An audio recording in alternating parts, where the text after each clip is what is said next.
He also had a son, William Rutherford Shepherd, and he maintained a home in Darien, Connecticut. He had a very interesting history. There's some of that in your little booklet.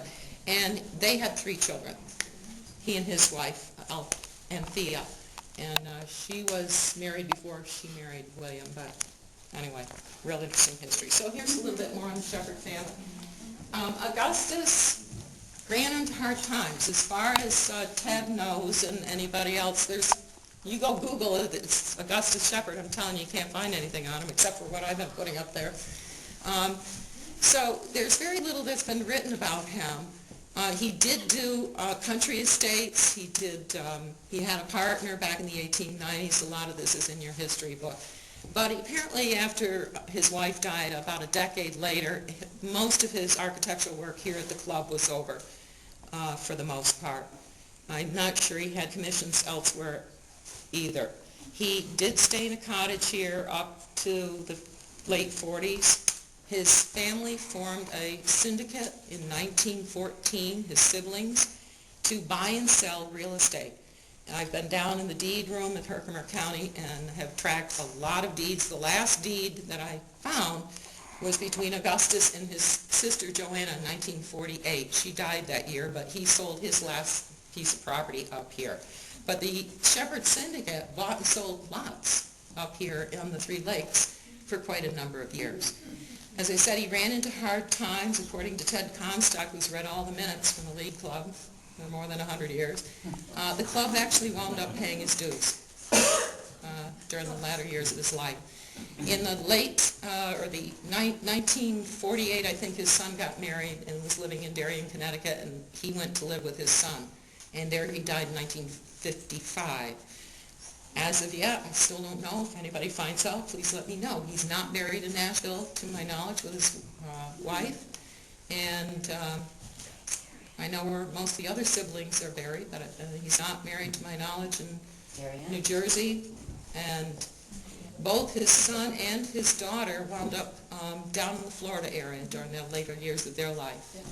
He was the architect of a building that some people may have been in called the Gasparilla Inn. Well, there's a plaque there. The Gasparilla Inn in Boca Grande, Florida. Shepherd was. I knew he had to have some Florida connection. That's great. I'll do some more research on that.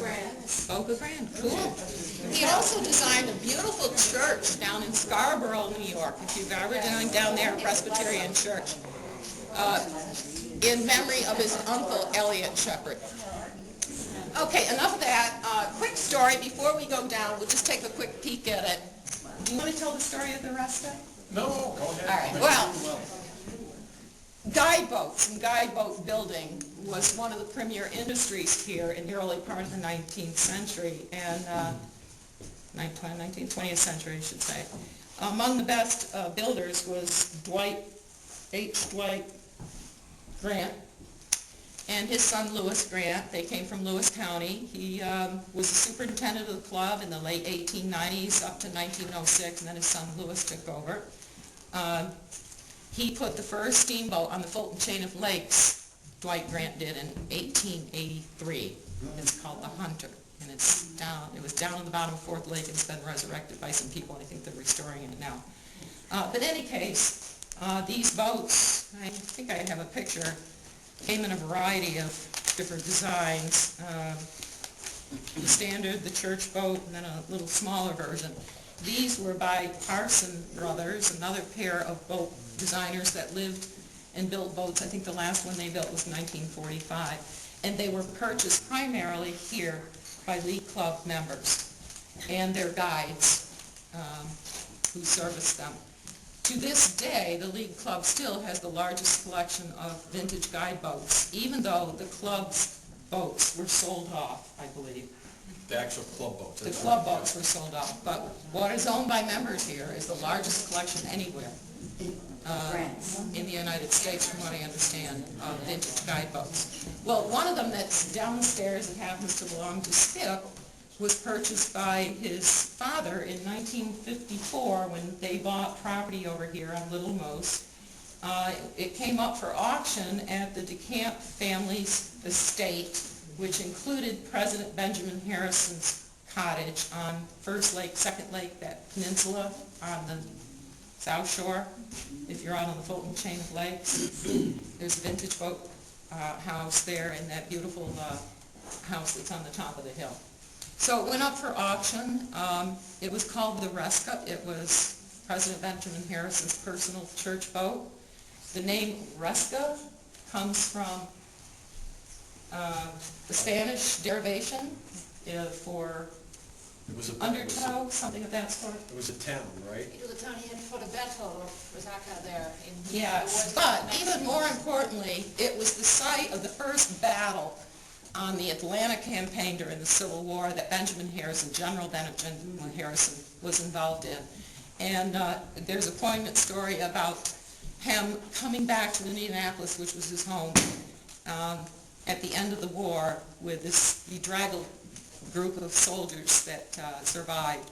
And he made a passionate speech to them about how they took the tattered blankets and covered the bodies of their fellow soldiers, the ones that did not return, who were at the foothill of the battle, in the Battle of Resca.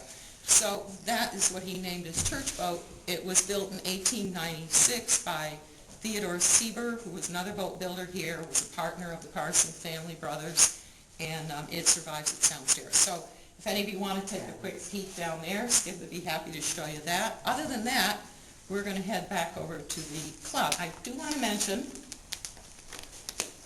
pat myself on the back here, 19-year member of the Old Forge Fire Department. We've saved the lodge several times. The first time that I've come across is 1924, big fire here, started on the 3rd floor. It was during the daytime. The place was filled with guests. They wound up throwing all their clothing and their jewelry out the windows out onto the lawn. So a lot of personal property wasn't damaged, but there was significant damage. And maybe even some charred rafters still in that lodge, 1924. People were okay, no one was hurt. And we still did not have a motorized vehicle with the Old Forge Fire Department until like 1927.